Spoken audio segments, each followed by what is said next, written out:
Allez, c'est parti, on plonge directement dans le vif du sujet aujourd'hui avec cette exploration visuelle fascinante où l'on va décortiquer les éléments absolument fondamentaux du contrôle classique.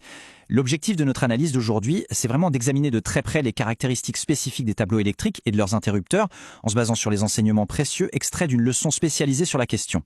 Alors oui, le domaine de l'ingénierie électrique, ça peut parfois sembler un peu intimidant de l'extérieur, on s'imagine des câbles partout et des équations complexes, mais en fait, en décomposant les choses étape par étape, tout devient remarquablement accessible et logique.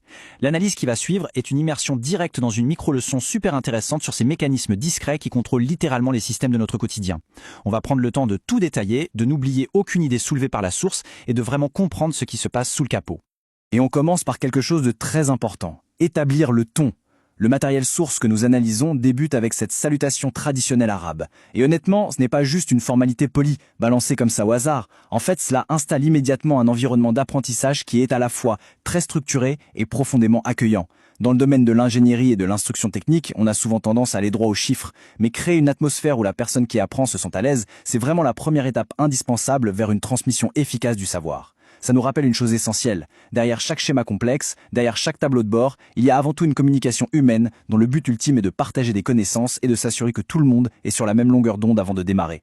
Donc, le point crucial pour nous maintenant, c'est de bien définir de quoi on parle exactement. Le contrôle classique, c'est quoi? C'est défini conceptuellement ici, dans notre source, comme une discipline d'ingénierie vraiment fondamentale. C'est un domaine qui s'appuie énormément sur notre capacité à reconnaître et à comprendre des composantes de base. On parle ici des capteurs et des interrupteurs. Ce sont eux qui forment l'architecture primaire pour gérer les flux électriques. Pour faire simple, sans une maîtrise absolument parfaite de ces petits éléments discrets, il est tout bonnement impossible de comprendre comment fonctionne un système à plus grande échelle. C'est littéralement l'alphabet du langage électrique. Il faut connaître chaque lettre, savoir comment elle sonne, avant même d'espérer pouvoir écrire des phrases ou des paragraphes entiers. Et c'est exactement ce qu'on fait aujourd'hui. On retourne aux lettres de cet alphabet. Section 1. La troisième forme cruciale. Ce qui saute vraiment aux yeux dans notre source avec cette désignation bien spécifique de la troisième forme, c'est la façon dont elle est mise en évidence. Elle est soulignée de manière très prononcée dans le contexte de l'analyse. L'instructeur ne la traite absolument pas comme juste un élément parmi d'autres noyé dans la masse, pas du tout. Elle est isolée, elle est mise sur un piédestal et traitée avec une importance toute particulière. Et quand on voit ça dans une documentation technique, ça indique toujours quelque chose d'important. Ça veut dire qu'il s'agit d'un véritable standard de l'industrie. C'est un composant récurrent, incontournable, sur lequel absolument tout technicien ou ingénieur finira par tomber un jour ou l'autre sur le terrain. Et ces points-là illustrent brillamment pourquoi cette fameuse troisième forme mérite toute notre attention aujourd'hui. Les caractéristiques qui sont énumérées dans la source sont limpides et ne laissent aucune place au doute. Premièrement, c'est considéré comme un capteur ou un interrupteur d'une importance absolument capitale. On ne peut pas faire l'impasse dessus. Deuxièmement, c'est décrit comme quelque chose d'extrêmement reconnaissable. Ça veut dire que quiconque a déjà ouvert un tableau de contrôle classique identifiera immédiatement cette forme au premier coup d'œil. C'est un repère visuel fort. Et enfin, c'est véritablement décrit comme l'une des choses les plus basiques et fondamentales dans tout le domaine du contrôle. Alors pourquoi est-ce que tout ça compte autant ? Eh bien parce que la maîtrise des systèmes électriques complexes passe inévitablement par cette capacité à identifier instantanément ces pièces maîtresses. C'est le socle sur lequel tout le reste est construit. Section 2. Voie de circulation, une parmi deux. On entre maintenant dans la mécanique pure de l'action. L'instructeur de notre source décrit ici un processus en 2 temps qui est d'une clarté redoutable. Tout commence par la force. C'est l'étape 1. Une force physique doit être appliquée sur l'interrupteur, que ce soit par l'intervention manuelle d'un utilisateur ou de manière automatisée par le système lui-même.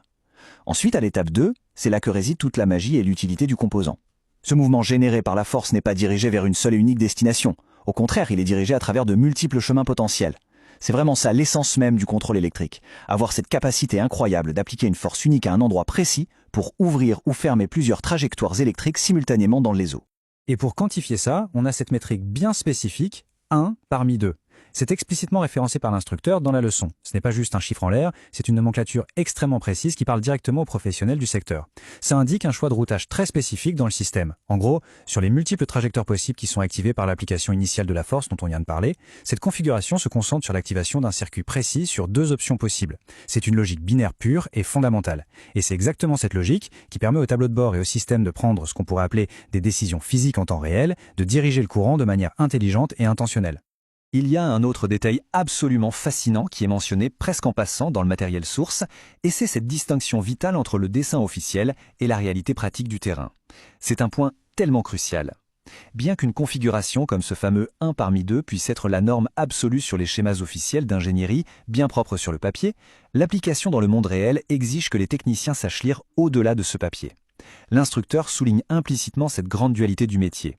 D'un côté, connaître par cœur la spécification officielle est une chose indispensable, mais de l'autre, comprendre comment cette spécification se comporte physiquement et concrètement une fois installée dans le tableau de contrôle, c'en est une autre tout aussi importante. C'est là que la théorie rencontre la pratique. Section 3, dépannage et prochaines étapes. Cette simple question que vous voyez ici est posée textuellement dans notre source. Y a-t-il des problèmes? Ça a l'air tout bête, mais c'est en réalité une étape de dépannage absolument essentielle. Cette question, elle agit comme une pause cruciale dans le processus. Elle force littéralement l'opérateur à s'arrêter un instant, à prendre du recul et à vérifier le bon fonctionnement général après avoir identifié la troisième forme et après avoir compris ces fameuses trajectoires 1 parmi 2. Dans le domaine du contrôle classique, ignorer cette étape de vérification, c'est juste impensable. C'est la recette pour un désastre. Cette question sert de filet de sécurité, à la fois intellectuel pour vérifier sa propre compréhension et pratique pour garantir la sécurité et l'intégrité du système physique avant de s'aventurer vers des concepts ou des manipulations plus complexes. La leçon source se termine sur cette note, avec cette conclusion de l'instructeur qui partage à nouveau des bénédictions, exactement comme au début, et qui prépare très clairement le terrain pour l'avenir. Ça définit les attentes de manière parfaite. L'apprentissage du contrôle classique, ce n'est pas un sprint, c'est un voyage continu. Les éléments qu'on a pris le temps de décortiquer en détail aujourd'hui ne sont en fait que les prémices, les fondations de discussions futures sur des sujets techniques qui seront tout aussi variés que liés entre eux. C'est vraiment une manière super efficace de clore cette explication précise tout en maintenant la curiosité totalement intacte, en donnant envie d'aller plus loin pour la suite de l'exploration de ces systèmes. Alors, pour terminer notre analyse d'aujourd'hui, on va garder cette réflexion bien en tête. L'étude approfondie de ces formes de base, la compréhension des mouvements déclenchés par la force physique et la maîtrise de ces trajectoires 1 parmi 2, tout ça, ce n'est véritablement que la toute première étape pour déchiffrer l'immense complexité des tableaux électriques modernes. Si de si simples petits composants dictent à eux seuls la fondation d'un réseau tout entier, on est totalement en droit de se demander quelle capacité fascinante, quelle possibilité incroyable le prochain niveau d'interrupteur va bien pouvoir débloquer. Gardez toujours à l'esprit que la maîtrise parfaite des fondamentaux, c'est ce qui ouvre systématiquement la voie à une ingénierie beaucoup plus sophistiquée et innovante. La curiosité de comprendre le comment et le pourquoi, couplée à une approche structurée, ce seront toujours les meilleurs outils possibles pour continuer à apprendre et à progresser.